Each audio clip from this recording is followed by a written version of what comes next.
I was 3 hours out of open-heart surgery when my son called.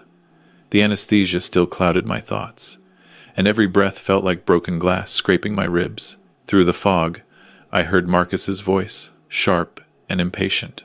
"Dad, Lisa's sister is getting married next Saturday. We need you to watch the kids for the weekend. Maybe the whole week, actually. Her family's renting a villa in Cabo." I tried to focus on the ceiling tiles above my hospital bed, counting the small perforations to stay conscious. "Marcus, I can't," the surgeon said. "I'll be in recovery for at least 2 weeks." I just had my chest cracked open. Silence. Then his voice turned cold, annoyed. "So you're saying you won't help? After everything we've done for you?" Everything they'd done for me. The words would have been funny if they didn't hurt so much. I thought about the $47,000 I'd spent last year alone. The down payment for Marcus's luxury SUV when his consulting firm collapsed. The credit card debt I'd paid off twice. The endless stream of emergencies that somehow always required my checkbook. "I'm in the cardiac unit, son. They have me on blood thinners and pain medication. I can barely walk to the bathroom. You know what, Dad?" His voice climbed an octave. "Lisa's right about you. You're selfish. You've always been selfish. When we actually need you, you always have some excuse." Through the phone, I heard Lisa in the background. "Tell him we're done. We don't need someone who can't be bothered to help family." My heart monitor's beeping accelerated. A nurse glanced through the window, concerned. "Marcus, I almost died on that operating table this morning." "Then maybe you should focus on getting better instead of making everything about you. Don't bother calling us. We'll manage without you like we always do." The line went dead. I stared at my phone at the photo that still showed Marcus at 12, holding his first-place trophy from the science fair. The boy who used to fall asleep reading in my office while I worked late. The kid who'd cried when I taught him to drive, not because he was scared, but because he was happy I was the one teaching him. That boy was gone. Had been for years, probably. I just refused to see it. My finger hovered over his contact. Then I pressed block. The nurse came in, Rita, a woman about my age, with kind eyes that had seen too much. She checked my vitals, adjusted my IV drip. "Everything okay, Mr. Brennan?" "Your heart rate jumped pretty high there." "Family call," I said, managing a weak smile. "Nothing life-threatening." She patted my hand gently. "Sometimes family is the most dangerous thing for a healing heart. You rest now." After she left, I lay in the semi-darkness of the cardiac unit, listening to the rhythmic beep of machines keeping me alive. My mind drifted back, trying to pinpoint exactly when my relationship with Marcus had transformed from love to transaction. 4 years ago, Marcus and Lisa had shown up at my house in North Scottsdale with a U-Haul full of designer furniture and desperate smiles. "Just temporary, Dad. 6 months while we get back on our feet. Lisa's pregnant, and we need to save up for a bigger place." I'd been thrilled, honestly. After Helen died, the 4,200-square-foot house felt too empty, too quiet. Having my son and daughter-in-law around, preparing for my first grandchild, it felt like family again, like purpose. 6 months became a year, then 2, then 4. I'd paid for the nursery renovation, $18,000. Lisa insisted on an organic, non-toxic everything. Custom built-ins from California. Italian crib that cost more than my first car. Then came baby number 2, and we needed to expand again. Another $22,000. Marcus's consulting business hemorrhaged money. Every few months, a new venture. Cryptocurrency trading. Drop-shipping fitness equipment. A podcast production company. Each one required startup capital. Each one failed within weeks. I paid his business debts. $31,000 for the crypto losses. $16,000 for inventory he couldn't sell. $8,000 for podcast equipment gathering dust in my garage. Last Christmas, I'd given them $25,000 as a bonus. Marcus had barely looked up from his phone. "Thanks, Dad. This'll cover the Cabo trip we've been planning." Lisa's been so stressed. The overhead lights dimmed for night shift. I reached for the call button, adjusted my bed despite the stabbing pain in my chest. My surgeon, Dr. Patel, had been blunt during pre-op. Mr. Brennan, you're lucky we caught this when we did. Another month and you'd have had a massive coronary, possibly fatal. I'd told Marcus 3 weeks ago that I wasn't feeling well. Chest pains, shortness of breath, exhaustion. He'd suggested I try his life coach's meditation app. Cost $299 a year. Charged to my credit card, naturally. I picked up my phone again, opened my contacts. Robert Chen lived 2 houses down. We'd worked together for 15 years before we both retired. He'd been CFO at Intel while I was at Honeywell Aerospace. We'd played golf every Thursday for 2 decades. I typed out a message. Robert, can you visit tomorrow? Need to discuss something important. Legal matter. His response came within minutes. Visiting hours start at 9. I'll bring real coffee, not that hospital sludge. Hang in there, Tom. I smiled for the first time that day. A real smile. The heart monitor beeped steadily. The IV dripped. Outside, Phoenix stretched out in the darkness. City lights twinkling against the desert sky. Somewhere out there, Marcus and Lisa were probably already planning their Cabo trip, irritated at my inconvenient surgery. But something had shifted inside me. Some essential tether that had held me in place for 4 years had snapped cleanly. I felt lighter, clearer. 10 days minimum in the hospital, Dr. Patel said. 10 days to rest, recover, and think very carefully about what came next. I closed my eyes, but sleep wouldn't come. Instead, I planned. Robert arrived the next morning carrying 2 cups from Press Coffee on Central Avenue. He settled into the vinyl visitor's chair, his reading glasses perched on his nose the way they always were. You look terrible, he said, handing me the cup. Triple bypass, we'll do that. I took a sip. Perfect. Strong. Black. Exactly how I'd drunk it for 40 years. Robert waved dismissively. I've seen you look worse after quarterly earnings calls. So what's this legal matter? His expression turned serious when I told him about the phone call. About the 4 years of living rent-free. About the $180,000 I'd spent bailing them out of one crisis after another. Jesus, Tom. Robert set down his coffee. And he said you were selfish? While I was 3 hours post-op. There's more, Robert said carefully. I didn't want to mention it, but given the circumstances. 2 weeks ago, I saw them getting into a taxi with resort luggage. Looked like they'd been somewhere tropical. Marcus was wearing one of those obnoxious Cabo t-shirts. They went on vacation. While I'd been struggling with chest pains, making emergency appointments with cardiologists, Marcus and Lisa were drinking margaritas on a beach. How long were they gone? At least a week. Maybe 10 days. Robert pulled out his phone. My Ring camera caught them returning. Want me to send you the footage? Please. He tapped his phone. Mine buzzed with the video. Clear as day. Marcus and Lisa, sun-tanned and laughing, pulling luxury suitcases from a taxi. The date stamp showed they'd returned 5 days ago. 2 days before my surgery. Marcus knew I was having open-heart surgery. I'd told him the exact date. He'd said he'd be there. Instead, he was in Mexico. I laughed.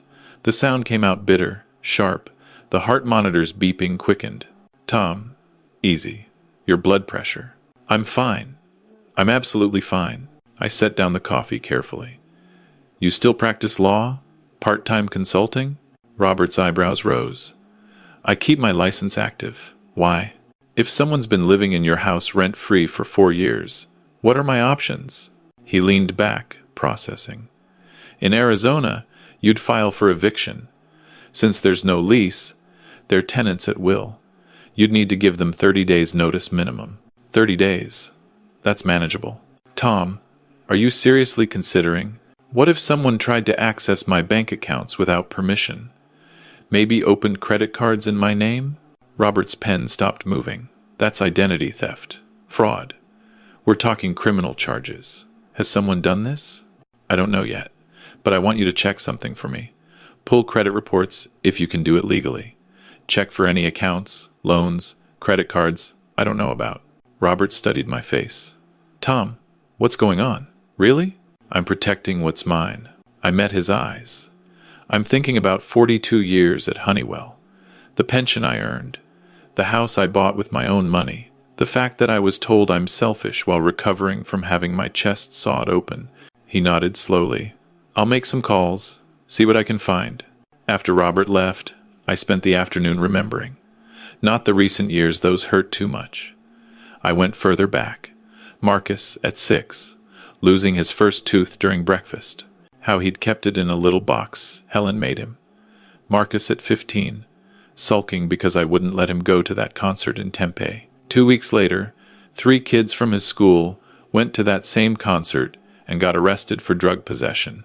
Marcus at 22, college graduation from ASU. I'd given him a check for $10,000, money I'd saved from consulting work. Start your life right, son. He'd hugged me so tight. Promised to make me proud. Where did that boy go? The days blurred together. Rita taught me breathing exercises. Dr. Patel explained my medications in detail. I nodded, asked questions, played the role of compliant patient, but my mind worked overtime. On the 5th day, Robert returned with a manila folder. His expression told me everything before he even opened it.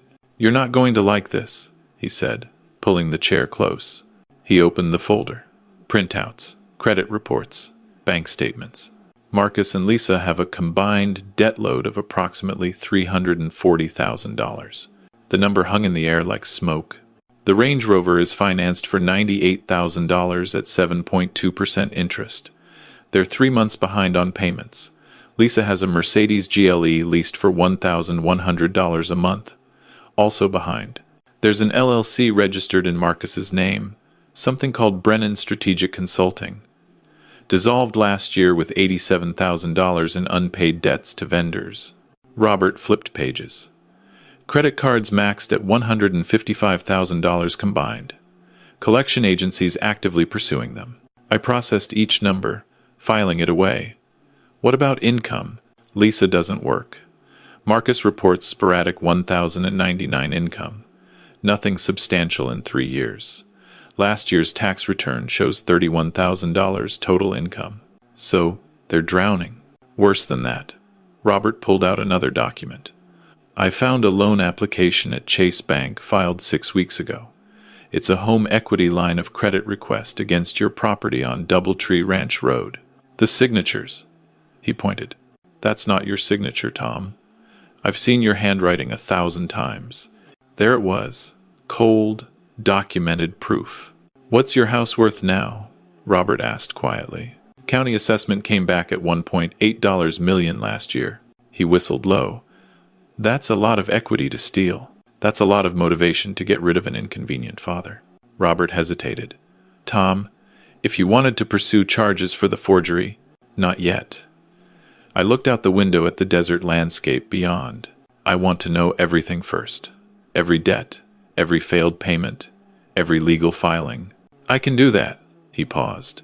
But Tom, are you sure about this path, once you start? I'm already on the path, Robert. They put me here.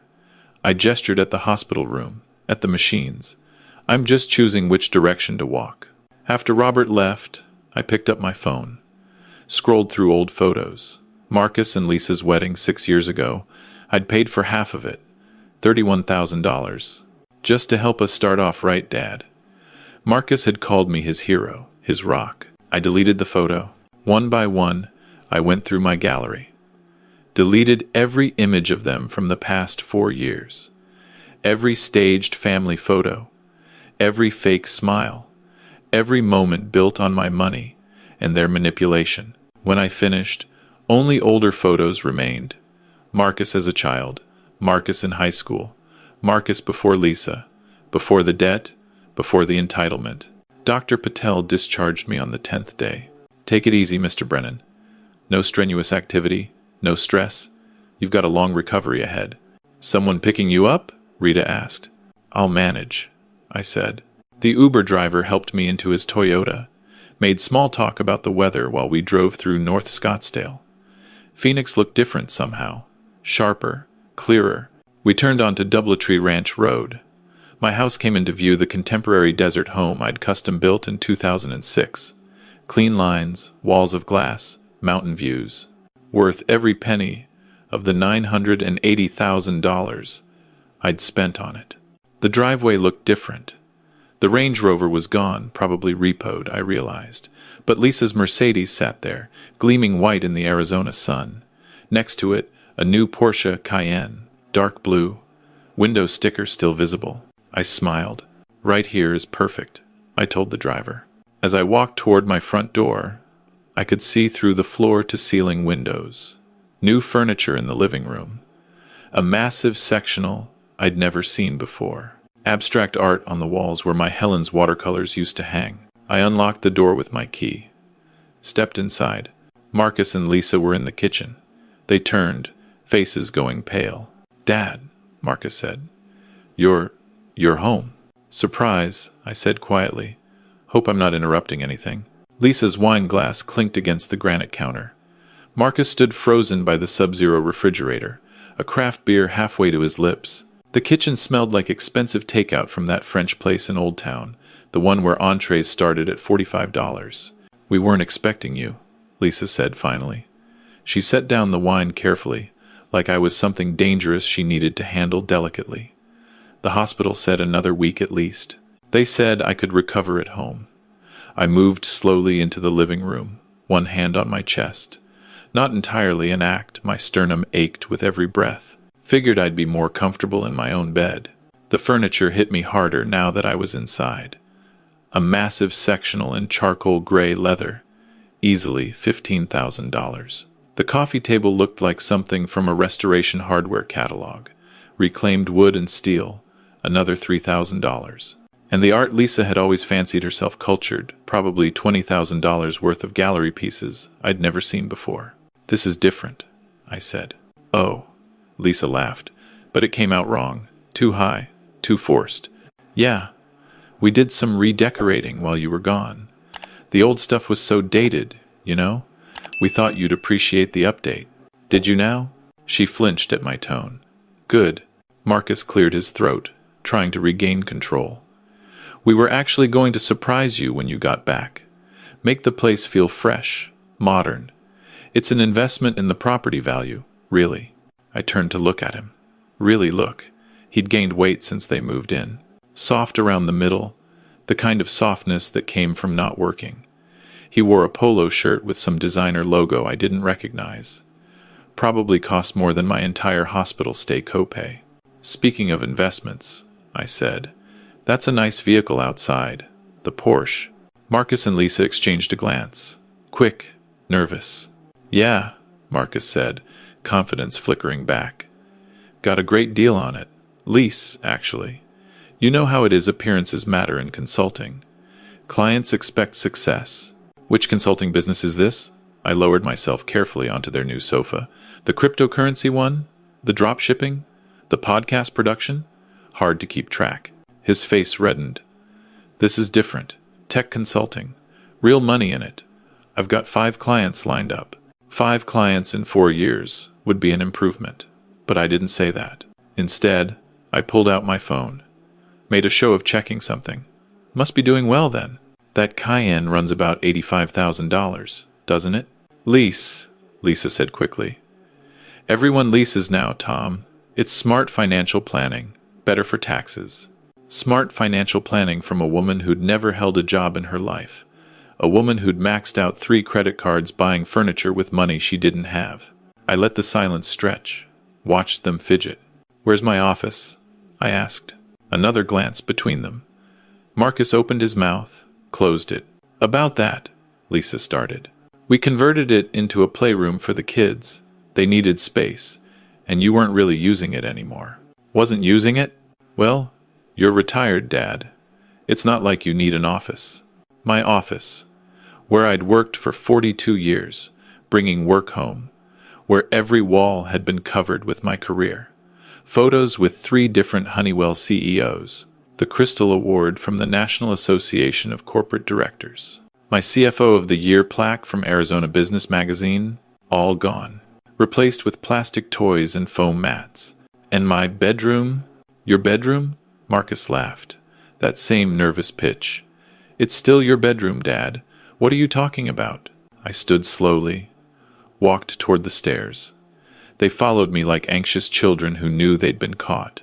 The stairs took effort. My legs felt weak, my chest screaming. I wasn't faking that part. At the top, I found my bedroom door closed. I opened it. Inside, I found Lisa's closet overflow. The room had become a massive walk-in wardrobe, racks of designer clothes, shelves of shoes and handbags. My bed was gone. My furniture, gone. In the corner, boxes of my belongings stacked like garbage. "This is temporary," Lisa said from the doorway. "I just needed the space for organization. Your stuff is safe, I promise." Where exactly was I supposed to sleep? "The guest room's all set up," Marcus said. "It's actually nicer, quieter, better for recovery." The guest room. In my own house. The house I'd built with my own money. I opened one of the boxes. Inside were my awards, my photographs with Helen, our wedding album. Everything that mattered to me, shoved away like trash. "I need to rest," I said quietly. "Long day." They practically fled. I stood in what used to be my bedroom and looked at Lisa's designer wardrobe. Gucci bags, Christian Louboutin shoes, Hermes scarves. Easily $100,000 worth of luxury goods bought on credit they couldn't afford. The guest room was indeed made up. They'd at least done that much. I unpacked my hospital bag slowly, hanging my shirts in the narrow closet. Through the window, I could see Robert's house next door. Lights on in his study. Over the next week, I played my part perfectly. Weak, recovering, staying mostly in my room, taking my medications at the dining table where they could see, wincing when I moved too fast. Marcus started making breakfast. Burned the eggs twice, but he tried. Lisa asked about my cardiac rehab appointments, pretended to care about my recovery, and I watched them, learned their patterns. Marcus slept until 11 most days. Lisa took the kids to their private school, $3,200 a month per child, which I paid, then spent her afternoons at the spa or shopping. They ordered DoorDash, 4 nights out of 5. Never cheap. Nobu, Mastro's, Ocean Prime. $200 dinners delivered to a house they didn't own. When they thought I was napping, they argued. "We can't afford this," Lisa hissed one afternoon. I was in my room, door cracked open. "The Porsche payment is $1,400 a month, Marcus. The Mercedes is $1,100. That's $2,500 just for cars we don't even own. So, ask him for help. He's got money." "I'm not asking your father for more money." "Why not? You've done it before. He always folds. He always folds." The words hit like a physical blow. "He's different since the surgery," Lisa said, colder, watching us. "He's old and sick, feeling sorry for himself. Give it time.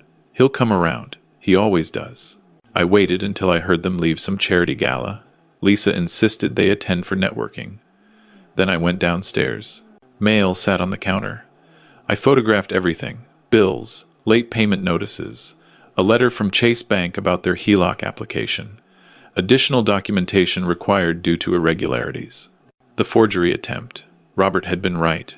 I photographed it all. Every bill, every collection notice, every credit card statement they'd been careless enough to leave visible. Built my case, piece by piece. That Sunday, Robert came over for coffee. Marcus and Lisa had taken the kids to some indoor playground on my dime, of course. "You look better," Robert said, though his eyes said he knew I was performing. Appearances can be deceiving. I poured us both coffee. "Did you find a good real estate attorney?" "Sarah Morrison, practices in Scottsdale. Tough as nails." I told her you might call. "I'll set up a meeting." I slid her business card into my wallet. "What about the bank fraud? If I wanted to pursue charges?" "That's federal. FBI jurisdiction, plus state charges for identity theft and forgery. We're talking serious prison time, Tom. Class 4 felony in Arizona, 2 to 3 years. He set down his notebook. "Tom, what's going on? Really? They tried to steal my house while I was recovering from open-heart surgery. I think that explains everything." Robert studied my face. "You've changed. Near-death experiences have that effect." I heard a car pull up. They were back. "You should go," I said. "Don't want them thinking we're conspiring. Aren't we? We're old friends having coffee. That's all." After Robert left, I sat in my garage, the one space they hadn't completely taken over, and worked on a woodworking project I'd started before they moved in. A cabinet for Helen's china, quarter-sawn oak, hand-cut dovetails. 4 years abandoned, now slowly taking shape again. My phone buzzed. Sarah Morrison, Mr. Brennan, Robert Chen referred you. I have an opening Thursday at 2 p.m. if you're available. I confirmed the appointment. Then, I did something I'd been planning since the hospital. I opened my estate documents and made changes. Everything to the Phoenix Children's Hospital Foundation. Every dollar, every asset, every last paperclip. Marcus and Lisa would get nothing. I saved the document, emailed it to myself, printed 3 copies, left one on the kitchen counter where they'd find it in the morning. Then I took my medication and slept better than I had in 4 years. The screaming started at 6:47 a.m. I was already awake, sitting in the guest room with my coffee, when I heard Lisa's voice crack through the house like thunder. "What the hell is this?" Marcus's response was muffled, panicked. I counted to 30. Let them absorb it. Then I went downstairs. Lisa stood in the kitchen holding my new will like evidence in a trial. Her face had gone blotchy red. Marcus paced behind her, running his hands through his hair. "Morning," I said, pouring fresh coffee. "Sleep well?" "What is this?" Lisa thrust the papers at me. Her hands shook. "Phoenix Children's Hospital Foundation? You're leaving everything to charity?" "Yes. Everything. The house, your retirement accounts, all of it, every penny." I took a sip. Colombian dark roast. Excellent. Marcus stopped pacing. "You can't be serious. We're your family." "Are you?" I met his eyes. "Funny. Family usually visits when someone's in cardiac ICU. Family doesn't vacation in Mexico while their father has open-heart surgery." The color drained from his face. "You knew about that?" "Ring cameras are wonderful inventions." Lisa's tears came fast. "Marcus told me you said it was okay. He said you wanted us to go to de-stress before your surgery." I turned to Marcus, watched him realize the lie was exposed. Dad, you're twisting things." "Am I?" I leaned against the counter, relaxed, casual. "Let's not twist anything. Let's be very clear. You told me you'd be at the hospital for my surgery. Instead, you were drinking margaritas on a beach. You called me 3 hours after I had my chest cracked open to ask me to babysit. When I said I couldn't, you called me selfish. Do I have any of that wrong?" Silence. Heavy. Suffocating. "And then there's the forgery," I said. "The HELOC application at Chase Bank. Want to explain that?" Marcus went pale, then flushed, then pale again. "I don't know what you're talking about." I pulled out my phone, showed them the photograph of the bank letter. Documentation irregularities. That's bank speak for, "We know you forged the signature." They're quite good at detecting fraud, turns out. Lisa sank into a chair. "Marcus, what did you do?" "We needed the money. We're drowning, Lisa. I was trying to save us."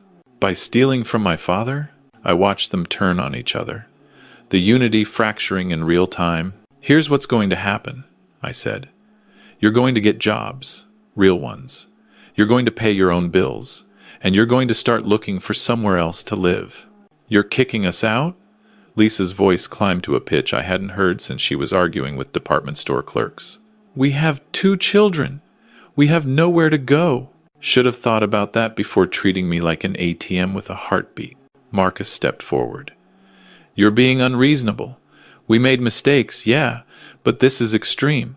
You're really going to throw your own grandchildren out on the street?" "I'm going to stop enabling their parents' delusions." I pulled out Sarah Morrison's card. Real estate attorney. Meeting with her this afternoon. "Want to guess what we'll be discussing?" "Dad, please." Marcus's voice broke. "We'll change. We'll get jobs. We'll pay you back. Just don't do this." I've heard that before. Usually right before the next crisis that requires my checkbook. I walked toward the stairs. "You've got 30 days to find a place and move out. I'm being generous. Arizona law only requires 15 days notice for tenants without a lease." "We're not tenants," Lisa shouted. "We're family." "Then you should have acted like it." Over the next 3 weeks, they tried everything. Lisa cooked dinner, or attempted to. The pot roast was like leather. The pasta was undercooked. She'd never learned. Always relied on takeout or my efforts when Helen was alive. Marcus suddenly discovered an interest in yard maintenance. I found him one Saturday attempting to fix the irrigation system he'd broken 2 years ago. He made it worse, flooded the entire west garden bed. "Just trying to help, Dad," he said when I turned off the water main. "You know, with your heart and everything. By destroying my landscaping? I'm trying here." His frustration boiled over. "You're making this impossible. Nothing we do is good enough." 4 years, I said. 4 years of taking. Now, 3 weeks of trying, and you're exhausted? Welcome to how the rest of us live. They shifted tactics. Brought up old memories. "Remember when we went to Sedona, Dad? Remember Marcus's graduation? Remember how happy we all were?" I remembered. Remembered every moment they were trying to weaponize. The difference was, I also remembered the past 4 years. Memory's funny that way. Selective amnesia only works if everyone's participating. The meeting with Sarah Morrison happened on a Tuesday. Her office occupied the top floor of a building in Old Town Scottsdale, all glass and desert views. "Mr. Brennan." She shook my hand firmly. "Robert speaks highly of you. He speaks highly of everyone. It's annoying." She laughed. "Fair enough. Let's talk about your situation." I laid it out methodically. 4 years of cohabitation. No lease, no rent, the forgery attempt, the debt load, the vacation during my surgery. Sarah took notes on a yellow legal pad. Arizona's landlord-tenant law is straightforward. They're tenants at will. Since they've been there less than a year on any formal agreement, you only need 15 days' notice. After that, you file for eviction through justice court. And the forgery? That's criminal. Bank fraud, identity theft, forgery. Take your pick. She tapped her pen. You could file a police report. The Maricopa County attorney would likely prosecute. Class 4, felony. 2 to 3 years in state prison. How interested would they be? Very. $1.8 million property, clear forgery, vulnerable victim recovering from major surgery. This is exactly the kind of elder financial abuse they want to prosecute. She studied my face. "Is that the route you want to take?" I thought about Marcus at 12, at 22, at every age before Lisa, before the debt, before he became someone I didn't recognize. Then I thought about lying in that ICU bed, wires crossing my chest, listening to him call me selfish. "Let's start with the eviction," I said. "The criminal charges are leverage if they don't cooperate." "Smart." Sarah pulled out a contract. "My retainer is $7,500. Hourly rate is $450. Given the circumstances, total costs around $15,000 if it goes to court." I wrote the check without hesitation. Back home, Marcus and Lisa were arguing in the living room. I could hear them from the driveway. "He's not going to budge," Marcus said. "The old man's lost it. He hasn't lost anything. He's punishing us." "For what? Being family? Using resources that would have been ours eventually anyway?" "Eventually. Like I was already dead to them. Just an obstacle between them and my money." I opened the door loudly. They sprang apart like guilty teenagers. "How was your meeting?" Lisa asked, voice sugary sweet. "Productive. Attorneys drawing up formal eviction notices. You'll receive them Monday." "You're really doing this?" Marcus said. "Not a question. A statement of disbelief." "Did you think I wasn't?" "I think you're making a mistake. We could make this very difficult. Fights over property rights, claims of elder abuse, competency hearings. Are you threatening me?" "I'm stating facts." But his voice wavered. "Courts don't look kindly on people who kick out family, especially elderly people who might not be thinking clearly after medical trauma." I smiled. Actually smiled. "By all means, try. You'll need an attorney for that. Wonder how you'll pay for one given your $340,000 debt situation?" Lisa grabbed Marcus's arm. "Stop. Just stop." She turned to me. "Dad, Tom, please. Can we really talk about this? Really? You had 4 years to talk to me like I mattered. Now I'm done listening." That night, I heard them arguing again. Louder. Words tumbling over each other in desperation. Lisa blamed Marcus. Marcus blamed Lisa. They both blamed me. Not once did they blame themselves.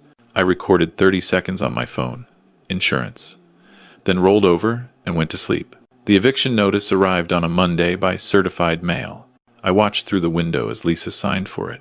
Her hand trembled so badly the postal carrier had to help guide the pen. She opened it right there on the porch. Watched her face go from confusion to horror. 15 days. Sarah had filed for the minimum. 15 days to vacate the premises, remove all belongings, return the property to its rightful owner. Marcus appeared behind her, yanked the documents from her hands. His jaw clenched tight enough to crack teeth. They came inside like a storm. Marcus slammed the door so hard a picture frame fell off the wall. "This is insane!" Marcus waved the papers. "You can't just throw us out." "I'm not throwing you anywhere. I'm giving you 15 days to find alternate housing. That's more than fair." "Fair?" Lisa's voice broke. "We've lived here for 4 years. We have rights." "You have the right to rent an apartment like every other adult in America." I continued eating my oatmeal. "Consider this your eviction notice and your wake-up call." They came in the same envelope. Marcus dropped into a chair. I could see calculations running across his face. 15 days. Security deposits, first and last month's rent, moving costs. With their debt, they'd need at least $10,000 up front. Money they didn't have. "Where are we supposed to go?" Lisa asked. "Do you have any idea how expensive rent is in Phoenix?" "I do, actually. Checked Zillow last night. 3-bedroom apartments in Tempe run about $2,200 a month. Add utilities, $2,500 total. Better start budgeting." "This is revenge," Marcus said. "Pure revenge." "This is accountability," I corrected. Novel concept, I know. Over the following days, they hired an attorney. Or tried to. The first 4 firms turned them down. Too small, a retainer. Too complicated a case. Clients with obvious credibility problems. Finally, they found someone. David Webb, according to the business card left on the counter. Practices out of a strip mall near Apache Junction. Online reviews were 1 star. Webb sent Sarah a letter demanding we halt eviction proceedings while they explored tenant rights and potential claims. Sarah called me, read it aloud, then laughed. "He's fishing." Classic desperation move, throwing everything at the wall to see what sticks. Will it work? Only if you're actually incompetent, which you're clearly not. I'll respond with medical documentation from Dr. Patel showing full cognitive function, plus financial records showing the $180,000 you've given them. Shows exploitation, not the reverse. How long until court? They filed for a hearing. Judge Martinez's docket. Probably mid-next month. 3 weeks. She paused. "Tom, there's something else. The forgery. That bank application. We could file criminal charges." I'd been thinking about that. Weighing it. What would that involve? "Police report first. Phoenix PD. Financial Crimes Unit. They'd investigate, refer to the county attorney. Given the amount involved and clear evidence, they'd likely prosecute. Timeline? Marcus would be arrested within days. Arraignment, bail hearing, trial within 6 months. If convicted, 2 to 3 years in state prison. 2 to 3 years. I thought about Lisa trying to survive alone with 2 kids. Thought about my grandchildren visiting their father in prison.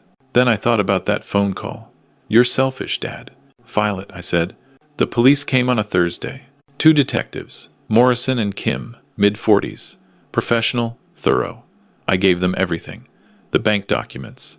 My actual signature for comparison. The rejection letter. Photos of other bills showing the debt. Marcus was out. Lisa sat frozen on the sectional sofa, watching the detectives take notes. "Mrs. Brennan," Detective Morrison said gently, "did you have knowledge of your husband's attempt to access your father-in-law's property equity?" Lisa's mouth opened, closed. I don't. I'd advise you to speak with an attorney before answering anything," Detective Kim added. "Bank fraud is a federal offense." After they left, Lisa sat in stunned silence for 20 minutes. I made myself lunch, ate it at the kitchen table, read the Arizona Republic like it was any other Thursday. "You called the police," she finally said. "On your own son." I reported a crime. There's a difference. Marcus is going to prison. Marcus committed a felony. Actions have consequences. Something I should have taught him better when he was younger. She stood abruptly. You're destroying our lives. No, sweetheart. You destroyed your own lives. I'm just declining to be collateral damage. That weekend, they made their most desperate play. A woman in her 50s arrived, carrying a clipboard and wearing a lanyard. Adult Protective Services. Marcus appeared from nowhere, suddenly concerned. Thank you so much for coming, Miss Patterson. We're really worried about him. I walked out slowly from the garage, wiping wood stain from my hands. Played it perfectly calm. Can I help you? Mr. Brennan? The woman smiled professionally. I'm Carol Patterson from APS. Your family called with concerns about your well-being. Did they now? They mentioned you recently had major surgery and might be experiencing confusion, making impulsive decisions, possibly unsafe living alone. I saw Marcus's game immediately. Declare me incompetent. Get guardianship. Control my assets. Not bad for someone who couldn't keep a business running for a month. Would you like to come inside? I asked. I just made coffee. I gave Miss Patterson the full tour, showed her my medication organizer, perfectly sorted. My cardiac rehab schedule, never missed an appointment. My medical records from Dr. Patel, all indicating excellent recovery and full cognitive function. Then I showed her my work history, 42 years at Honeywell Aerospace, Chief Financial Officer, awards from the National Association of Corporate Directors, Arizona Business Magazine CFO of the Year, 2014, photos with senators, governors, CEOs. As you can see, I said, my mind is quite sound. Miss Patterson took notes. Mr. Brennan, I'm required to ask, do you feel safe in this home? Is anyone pressuring you or controlling your finances? Interesting question. I pulled out the folder Robert had prepared. Here are bank statements showing 4 years of withdrawals benefiting my son and daughter-in-law, approximately $180,000 total. Here's the police report regarding attempted bank fraud. And here I handed her the eviction notice is my legal action to protect my property. Her eyebrows rose as she reviewed everything. I see. My son and daughter-in-law are in significant debt. They're facing eviction and possible criminal charges. This call wasn't about my welfare. It was about maintaining control of my assets. Miss Patterson stood, collecting her materials. Mr. Brennan, you appear to be in full control of your faculties and making informed decisions. I'll note in my report that the concerns raised appear to be unfounded. She turned to Marcus and Lisa. Filing false reports with APS is a serious matter. I strongly suggest you focus on your own situation. After she left, the silence was dangerous. Nice try, I said. But I survived 42 years of corporate politics. You think one social worker was going to intimidate me? We were trying to help you, Marcus said weakly. No. You were trying to steal from me legally instead of illegally. Points for creativity. I headed for the stairs. 12 days until you're out. Better start packing. The court hearing arrived on a Wednesday. Phoenix Justice Court, Judge Maria Martinez presiding. Sarah met me outside. They're already here. Webb looks nervous.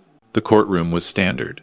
Fluorescent lights, Arizona state seal on the wall, American flag in the corner. Marcus and Lisa sat with David Webb, their strip mall attorney. Lisa wore a borrowed conservative dress. Marcus had squeezed into a suit that didn't fit. Judge Martinez entered. Late 50s, silver hair, sharp eyes. She reviewed the file before speaking. This is an eviction proceeding. Brennan versus Brennan. Mr. Thomas Brennan seeks to remove tenants from his property at 8,847 Doubletree Ranch Road after providing 15 days' notice. Miss Morrison, your opening. Sarah stood smoothly. Your Honor, this is straightforward. Mr. Brennan owns the property. The defendants have resided there for 4 years without a lease, without paying rent, without contributing to household expenses. Under Arizona Revised Statutes 33 to 1,375, Mr. Brennan provided proper notice. We're asking the court to grant the eviction. Webb stumbled through his response. Talked about verbal agreements, family obligations, hardship. Judge Martinez listened with the patience of someone who'd heard it all before. Mr. Webb, she interrupted, do you have documentation of a rental agreement? Proof of rent payments? Well, no, Your Honor, but any lease, written or verbal contract with specific terms. It was an informal family arrangement. That's not a legal basis to prevent eviction. Judge Martinez turned to me. Mr. Brennan, you're the property owner of record? Yes, Your Honor. Purchased in 2006. Deed in my name alone. And you provided 15 days' notice as required? I did. The judge reviewed more papers. I see there's also a pending criminal investigation regarding attempted bank fraud involving this property. Marcus's face went white. Lisa grabbed his hand under the table. Yes, Your Honor, Sarah said. The defendants attempted to access Mr.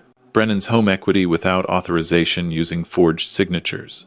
The Maricopa County attorney is reviewing charges. Judge Martinez's expression hardened. She removed her glasses, fixed Marcus and Lisa with a look that could freeze lava. So you're living rent-free in your father's house, not contributing financially, and attempted to steal his equity through fraud? Webb opened his mouth. Nothing came out. Your Honor, Lisa said suddenly, voice cracking. My father-in-law had open-heart surgery. We were trying to help. By forging his signature on loan documents? No, that's not. We were desperate. Desperation doesn't justify fraud, Mrs. Brennan. The judge put her glasses back on. This court grants the eviction. Defendants have 30 days from today to vacate the premises. Any belongings remaining after that date will be considered abandoned. The gavel came down, sharp, final. Lisa burst into tears. Marcus sat frozen. Webb gathered his papers quickly, avoiding eye contact. Outside the courthouse, Sarah shook my hand. Clean victory. 30 days is actually generous. Judge could have upheld your 15. September 18th, I repeated. The date felt symbolic somehow. They'll likely appeal, Sarah warned. But given the circumstances, it won't go anywhere. I watched Marcus and Lisa exit. She leaned on him heavily, face buried in his shoulder. He stared straight ahead, jaw clenched. Even Webb walked away toward the parking garage, abandoning them. That evening, I found a note on the kitchen counter, Lisa's handwriting shaky. Tom, please, we need to talk. Really talk. Before it's too late, L. I folded the note, put it in my pocket, went to my computer, checked my bank accounts, investment portfolios, retirement funds, everything in order, everything protected. Then I pulled up rental listings for Tempe and Mesa, found several options in their price range. Small apartments, older buildings, but adequate. Printed them out, left them on the counter. A roadmap to their new reality. Through the walls, I heard Lisa's voice raised. Your father is destroying us. We destroyed us, Marcus shouted back. We've been living off him like parasites for 4 years. Don't you see that? The first crack of self-awareness. Finally, I made myself dinner. Salmon, roasted vegetables, a glass of decent wine. Ate alone at my kitchen table with the window open. September desert air carrying the scent of creosote. 29 days until they were gone. 29 days until my house was mine again. I could wait. The Porsche disappeared on a Tuesday. Bank repossession.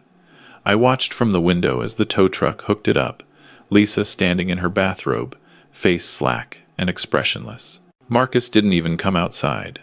The theater of consequences. They found an apartment. Studio in Tempe, near ASU. Not glamorous. The landlord agreed to take them for $1,400 a month, plus massive security deposit. Lisa's mother, a woman I'd met twice in 6 years, loaned them the money. We're signing the lease tomorrow, Lisa announced one evening. Move-in is September 18th. Convenient timing, I said. She looked exhausted. Hair in a messy ponytail, no makeup, sweatpants, and old t-shirt. The polished lifestyle influencer had disappeared. I found something, she said. Handed me an old shoebox. Inside were letters, ones I'd written to Marcus during his freshman year at ASU. Pages of fatherly advice, encouragement, terrible jokes to make him laugh during finals. I'd sent one every week for the entire year. I'd forgotten about these, I said. I was packing in the garage. Found them in a box you'd stored away. Her voice cracked. I read every one. I don't recognize that boy anymore. The son you wrote to. The one who cared about something besides money and image. He's still in there somewhere. Is he? Lisa's eyes filled with tears. Because I'm not sure anymore. I look at what we did to you, what I helped do, and I don't understand how we got here. One bad decision at a time, I said. Compounding. She nodded. Marcus took the plea deal. His attorney says it's the smart move. $50,000 restitution over 3 years. Community service. He'll have to get a real job. And you? I'm getting my real estate license. Already enrolled in classes. Powell Properties is hiring for new agents. She managed a bitter laugh. Turns out I need to actually earn money instead of just spending it. I said nothing. Let her sit with it. Can I keep these? She gestured to the shoebox. The letters? They're yours. At the door, she turned back. The cabinet in the garage. The one you're working on. That's beautiful work. You saw it? When we were packing. I noticed you'd stopped working on it after we moved in. A small, sad smile. I hope you finish it. You deserve to finish things you started. After she left, I stood on my patio, watching the September sunset paint the desert sky in shades of orange and purple. Robert's light was on next door. The neighborhood continuing its quiet existence. My phone buzzed. A text from Lisa. Thank you for the chance. I'll try to deserve it. I didn't respond. Not yet. Let her work for it. Inside, I returned to my garage. The cabinet waited. Helen's china cabinet, nearly complete now. Just the final sanding and staining left. I ran my hand along the dovetails, feeling where my chisel had cut clean lines 4 years ago. Time to finish what I started. The wood grain caught the light as I worked, showing patterns laid down over decades of growth. Oak was like that. Strong, enduring, showing its age honestly. You couldn't hide oak's history, couldn't pretend the hard years hadn't happened. But those hard years made it stronger, more beautiful, more worth preserving. I thought about Lisa's monthly texts she'd promised to send. Wondered if I'd read them with softness or skepticism. Wondered if she'd actually follow through or fade away. Didn't know, couldn't know. That was the thing about second chances. They required faith in an uncertain outcome. But I'd built a career on faith. Faith that numbers would add up. Faith that honest work mattered. Faith that people, given the right incentives and consequences, could choose better paths. Sometimes that faith was rewarded. Sometimes it wasn't. Either way, I'd done what I set out to do. Protected what was mine, enforced consequences, stood my ground. The house was mine again. My life was mine again. Justice wasn't always satisfying, but it was fair, and fair was enough. I applied the first coat of stain to the cabinet, watching the oil soak into the wood, bringing out the grain's full beauty. Outside, the desert night descended. Inside, my house settled around me with familiar sounds. Home. Finally. Completely home. My phone buzzed. Robert, dinner tomorrow? I'll bring the steaks. You're on, I typed back. Bring your good scotch. Life moving forward. Not perfect, not healed, but moving. And that was everything. Before we continue, please subscribe to Whispered Vengeance and let me know in the comments what time it is where you are right now. If you enjoyed this story, please like this video and share your thoughts below. To listen to the next story, click the box on the left. Thank you for watching.